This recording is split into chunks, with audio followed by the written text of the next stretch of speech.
Thanks for staying with us right here on Sunrise as we continue this morning. Now, making sure that your loved ones are taken care of after you are gone is vital in their future and makes you feel assured that you have done all you can. Having a will in place is probably the best way to make sure everything is in place for when the inevitable happens. It can be really difficult to understand what exactly you need to put in your will and who should be in it, and whether a declaration on a napkin can be considered as something official or not. Joining us this morning to explain this very important document to us is CEO of Capital Legacy, Alex Simeonides, of course, and he, remember, you can be part of our conversation on 011-447-1742 or 011-447-1620. Your comments are welcome on Facebook as well, on Twitter. I hope I didn't murder your surname. Don't worry, I struggle with it. You struggle with it as well? Okay. All right. So let's, firstly, it's a National Will Week. Absolutely. Okay? What is this Will Week all about? Well, it was created by the Association of Lawyers in South Africa. It's a common theme across the world. It's a time when lawyers actually do something for free and they offer a will for free. However, I mentioned to you earlier, wills are not just the preserve of lawyers. There's many institutions that offer wills for free throughout the year. Throughout the year.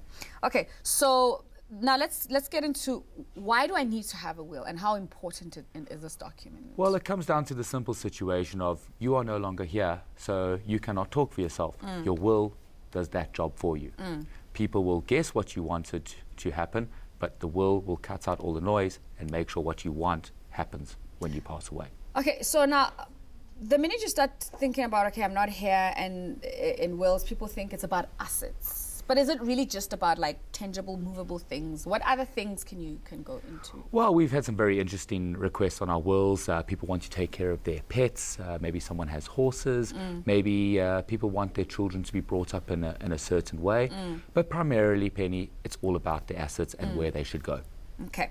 In terms of like, if I'm preparing to go consult, you know, with someone who can help me draw up a will, what are the things that I need to think about? Like is there a limitation of the things that I can put in there? We always say the best wills are the simplest wills. So you really just need to focus on a few key elements. Who do you want to be your executor? Which assets must go to who? And try to keep it as general as possible.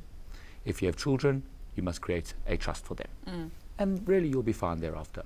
Okay, picking an executor, what are the things that I need to understand about that? The responsibilities and role that this person will have to play? Well, they play a vital role. They're the custodian of the assets, and the word executor means to execute your wishes. So it's your choice. We always guide you to choose a professional, someone that actually knows what they're doing. Importantly, you should ask them, are you actually operational as an executor? Because many people can pose as one, but they've never touched an estate, say, for the last 3 years. You can appoint a family member, but chances are the master of the court is going to ask you to get an attorney, and then it wouldn't be your choice anyway.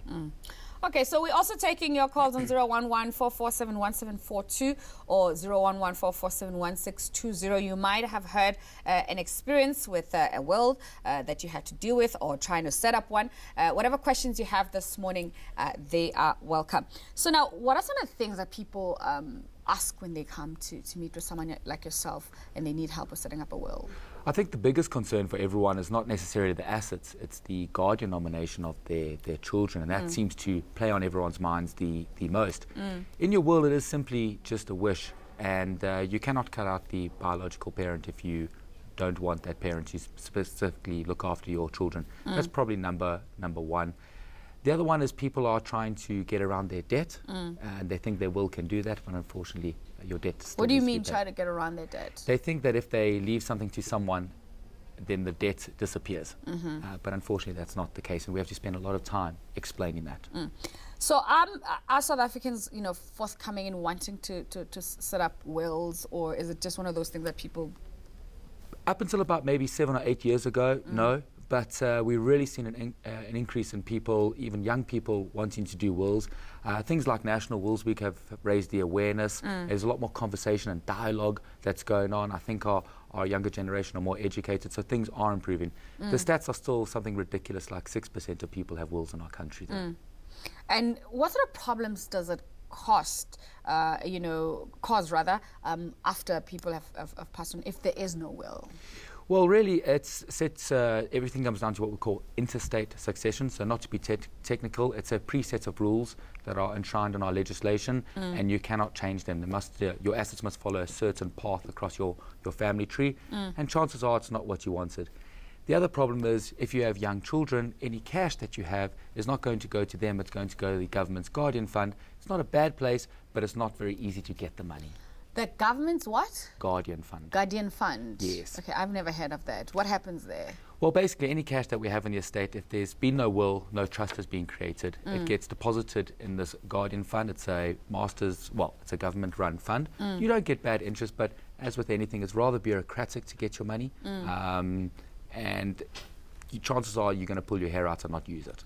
Okay, so the preventative way of you not having to deal with it, because obviously you won't have access to that money, is to consult with a lawyer or somebody who can be able to help you set up a will, especially if you have cash. Absolutely, absolutely. Well, a lot of people now have life insurances which generate cash in the estate, but we're in a day and age, Penny, where people can also just go online and they can just download a will. The problem is they normally download something like an American will, which has got no basis in our law. It will suffice. So if you are going to be smart like that, I do encourage you to look for a South African will template. Okay.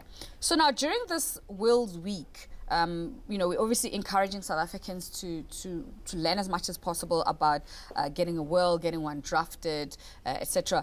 So how can you encourage our viewers to go about doing that? So what are the first things that you need to do?